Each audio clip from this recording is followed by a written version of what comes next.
नमस्कार, बहुत स्वागत है आप सभी का जी मध्य प्रदेश छत्तीसगढ़ देख रहे हैं आप। मैं हूं आपके साथ कोमल गंगवार। मध्य प्रदेश के सागर जिले में एक दलित शख्स की पीट कर हत्या का मामला सामने आया है, जहां शव को एम्बुलेंस से ले जाते समय शख्स की भतीजी की भी सड़क पर गिरने से मौत हो गई है। इस घटना के तार पिछले साल दलित युवक के साथ हुए उत्पीड़न के मामले से जुड़े हुए हैं। उसकी भी कथित तौर पर पीट कर हत्या कर दी गई थी और अब इस पूरे मामले पर सियासत भी तेज हो गई है। जहां पहले दिग्विजय सिंह ने पीड़ित परिवार से मुलाकात कर बीजेपी सरकार पर हमला बोला, उसके बाद आज पीसीसी चीफ जीतू पटवारी ने भी पीड़ित परिवार से मुलाकात की और पीड़ित परिवार से मुलाकात कर उनकी राहुल गांधी से भी बात करवाई और प्रदेश की कानून व्यवस्था को लेकर सरकार पर हमला बोला है।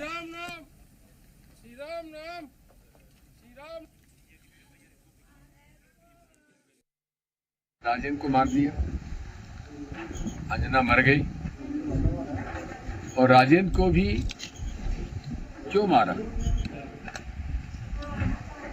दबाव डाला गया, नहीं माना, उसकी हत्या कर दी गई। शुरू से अंजना बयान दे रही है कि अंकित ठाकुर उसमें शामिल था, उसको गिरफ्तार क्यों नहीं किया गया? क्योंकि बाहुबली है, राजनीतिक संरक्षण इसको। ऐसे में हमारी कल दिग्विजय सिंह जी आए थे, उन्होंने कुछ जो पर्टिकुलर बातें कही थी। जब भाई की इनकी हत्या हुई थी तो प्रशासन ने एक लेटर दिया, तो उस लेटर पे अमल नहीं। ये प्रशासन का कार्रवाई का हिस्सा है, इनकी सुरक्षा थी। सुरक्षा अभी हटा दी जाती है, फिर हत्या हो जाती है। मतलब स्थिति क्या है? सागर से सीधा डेड बॉडी यानी लाए वाया खुरई आई, लंबा क्यों ले गए? क्या कारण था? क्या लॉजिक था कि इसकी हत्या हुई? एक भी गवाह नहीं, किसी के सामने नहीं हुई। ऐसा कैसे संभव है? और सागर मामले ने तूल तब पकड़ा जब कांग्रेस नेता राहुल गांधी ने भी सागर मामले पर सोशल मीडिया प्लेटफॉर्म एक्स पर लिखा, नरेंद्र मोदी ने कानून का राज खत्म कर दिया है। मध्य प्रदेश में दलित परिवार के साथ बीजेपी नेताओं ने जो किया है वो सोचकर ही मन और क्रोध भर गया है।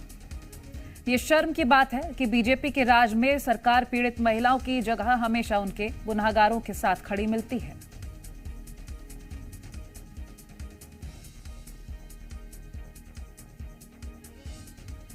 राहुल गांधी के साथ ही पूर्व सीएम कमलनाथ ने भी एक्स पर पोस्ट कर बीजेपी सरकार पर निशाना साधा। उन्होंने कहा कि क्या मध्य प्रदेश में अब दलित होना गुनाह हो गया है?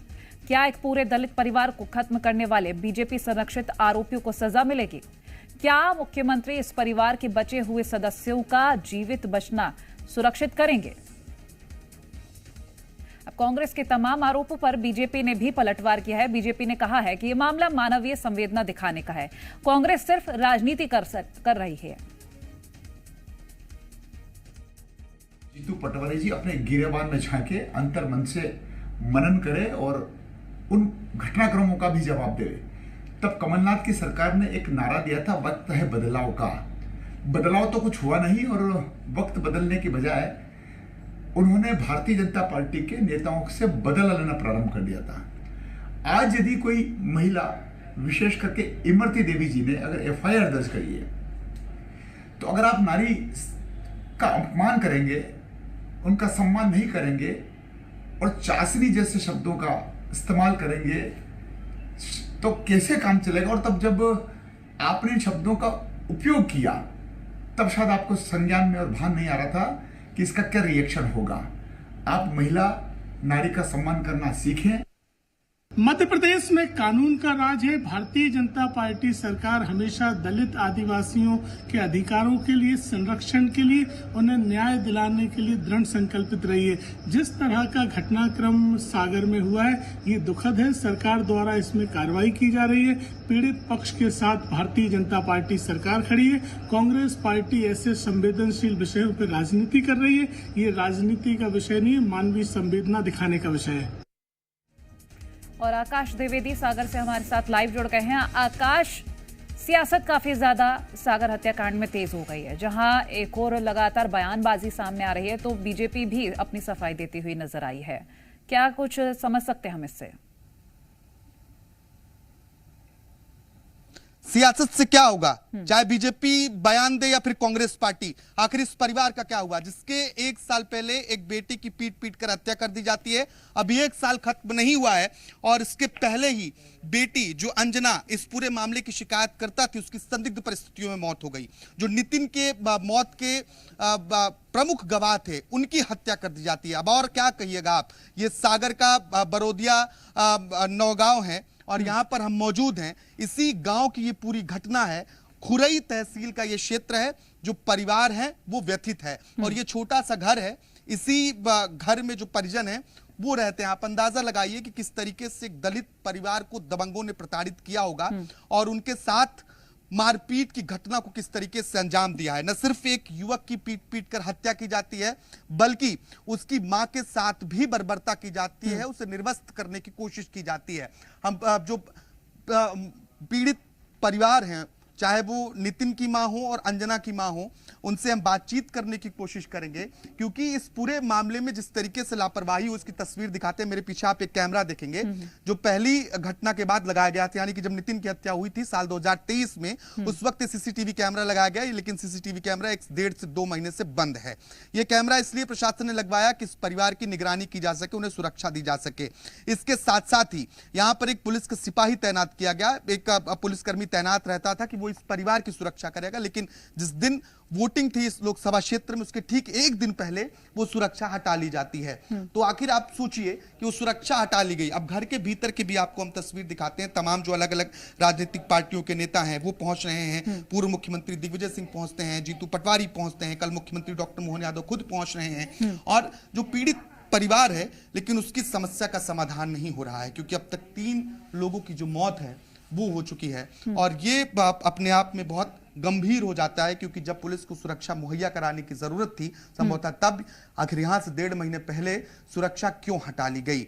परिजन जो है वो ये कह रहे हैं कि इस पूरे मामले की सीबीआई जांच होनी चाहिए, निष्पक्ष तरीके से जांच होनी चाहिए, क्योंकि पहले एक घटना और इसके बाद फिर दूसरी घटना, लगातार घटनाएं होती रहती हैं। देखिए अभी भी जो कांग्रेस पार्टी के तमाम नेता हैं वो भी पीड़ितों से मुलाकात कर रहे हैं और उनसे मिलने पहुंचे हैं। मैं एक बार जो पिता हैं उनसे बातचीत करने की जरूर कोशिश करूंगा और उनसे समझूंगा कि आखिर वो क्या चाहते हैं, क्योंकि अभी जो दुख है वो खत्म होने का नाम नहीं ले रहा है। एक के बाद एक घटनाएं सामने आ रही हैं और पिता जो हैं अंजना के, मैं उनसे बातचीत करने की कोशिश करूंगा। ये छोटा सा इनका घर है और यहाँ पर मैं पहले आपसे यही बात कर लेता हूं। मैं ये घटना जो हुई है, आपको क्या लगता है कि अंजना को लोग कह रहे हैं उसने आत्महत्या कर ली, एम्बुलेंस से कूद कर जान दे दी, आपको क्या लगता है? नहीं साहब, उसके लिए बहुत परमिशन जी राजीनामा का दिया गया, उसको इसलिए मारा गया है, जबरदस्ती फेंका गया है। वो कोई ऐसी नहीं थी साहब, उसके लिए जबरदस्ती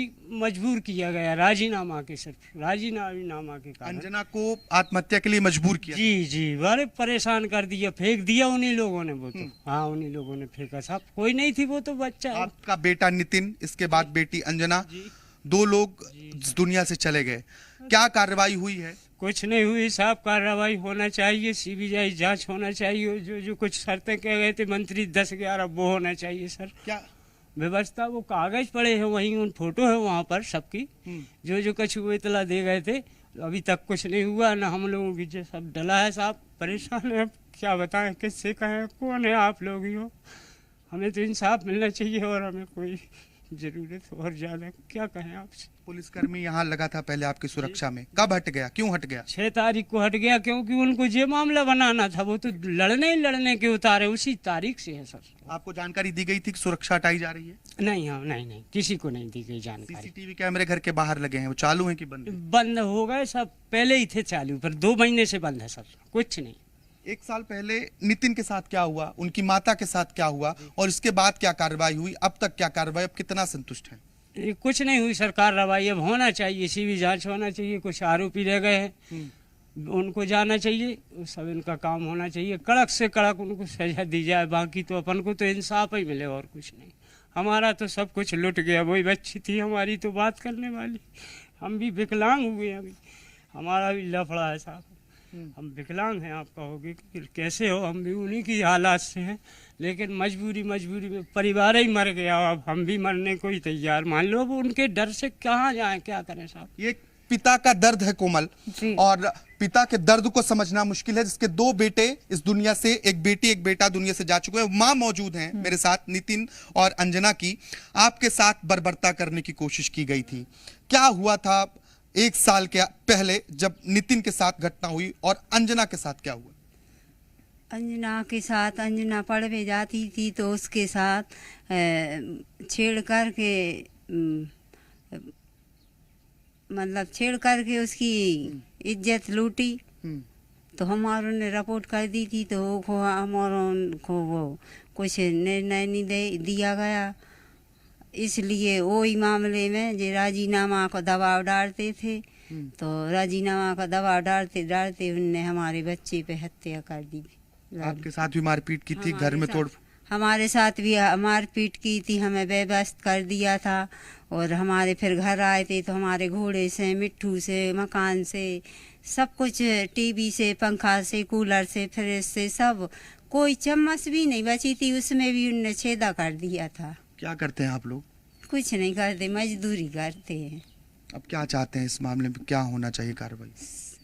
हमें CBID जांच चाहिए। CBI जांच चाहिए। हाँ। आपके देवर की हत्या हुई, राजेंद्र जी की हत्या हुई, उनकी हत्या कैसे हुई? उनकी हत्या वे बोल रहे थे कि राजीनामा का दबाव डाल रहे थे कि राजीनामा कर लेना, तो उनने बोली राजीनामा की जो कुछ बोल दी हो, नहीं कर दी हो, तो उनको दबाव डाला गया और उनको मर्डर कर दिया। राजेंद्र वो नाम है जो इस पूरे घटनाक्रम का, यानी कि नितिन की हत्या का मुख्य गवाह जिसे कह सकते हैं। अंजना मुख्य शिकायतकर्ता, और वही अंजना इकलौती इस परिवार की बेटी थी जो लड़ रही थी सामने खड़ी होकर। लेकिन जब राजेंद्र के शव को पोस्टमार्टम के बाद यहां लाया जा रहा था, उसके बाद संदिग्ध परिस्थितियों में मौत हो जाती है। कहा जाता है कि आत्महत्या कर ली। लोग कह रहे हैं कि अंजना ने आत्महत्या की। अंजना ने आत्महत्या नहीं की, इधर राजेंद्र का मर्डर कर दिया, तो इधर से लाश गई, तो अंजना खुरई हती, तो वे पहुंची सरकारी अस्पताल में, सरकारी अस्पताल से रेफर कर दिया, तो सागर पहुंची, फिर सागर में एक्सरा में एक्सरा उतरवाया और पट्टी अट्टी बांधवाई, सब करवाई, फिर उन्हें भोपाल रेफर कर दिया।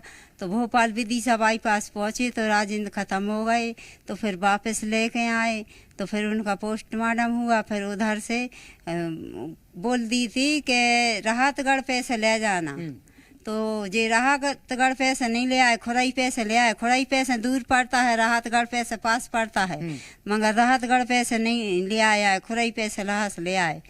तो आनंद हरवार है ना, तो उनने बोली कि तुम अंजना खुरई में हंगामा करना, हम पीछे से जीव लेके आ रहे हैं।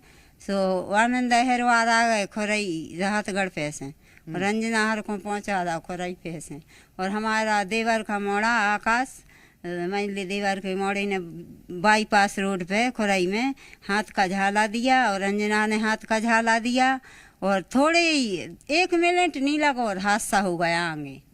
तो आत्महत्या नहीं मानती हैं आप इसे? आत्महत्या नहीं कर सकती आप? हाँ नहीं, हमारी बच्ची आत्महत्या नहीं कर सकती। जब हमारे नितिन का मर्डर कर दिया था, तो हमारी अंजना और खुरई लेकर गई थी अंजना और हम, तो हम उन्होंने खुरई से रेफर कर दो, तो सागर से उतर पहुँचे थे, तो सब कुछ करा लिया था, पोस्टमार्टम सब कुछ करा लिया था। तो अकेली हमारी बच्ची ने रिपोर्ट लिखवा दी थी, सब कुछ करा। पापा हमारे, इनके पापा नितिन के इंदौर थे, तो जब बे लाश दाग हो तो जब आए थे, हमारे रोहित हते ने होता, विष्णु हते ने, हमारी अंजना ने सब कुछ करवा लिया था।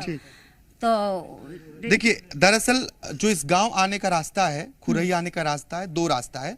एक तो खुरई होके आप इस गांव आ सकते हैं, एक राहतगढ़ होके आ सकते हैं। परिजन ये कह रहे हैं कि जो नजदीक का रास्ता था, अमूमन यहाँ राहतगढ़ होके लोग आते हैं, लेकिन जब ये PM के बाद शव लाया जा रहा था राजेंद्र का, जो इस पूरे मामले के मुख्य गवाह थे जिनकी हत्या हुई, उन्हें घुमा के क्यों लाया गया? इस रास्ते पर सवाल उठ रहा है कि आखिर अंजना ने आत्महत्या की या उसे आत्महत्या करने के लिए उकसाया गया।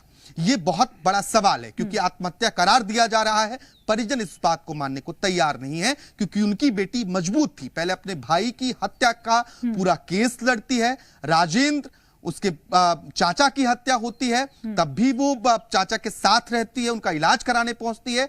अगर उससे आत्महत्या ही करना होता तो इलाज कराने उनके साथ जाती क्यों, वो एम्बुलेंस से वापस आती क्यों? परिजन ये सवाल उठा रहे हैं। अंजना की मां जायज है आकाश, और इन सवालों के जवाब लेना बेहद जरूरी है। सीबीआई जांच की मांग तो कर रहे हैं, अब देखना ये होगा कि जब सीएम पहुंचेंगे यहां पर तो क्या कुछ और सामने आता है। शुक्रिया आकाश, ये तमाम तथ्य साझा करने के लिए।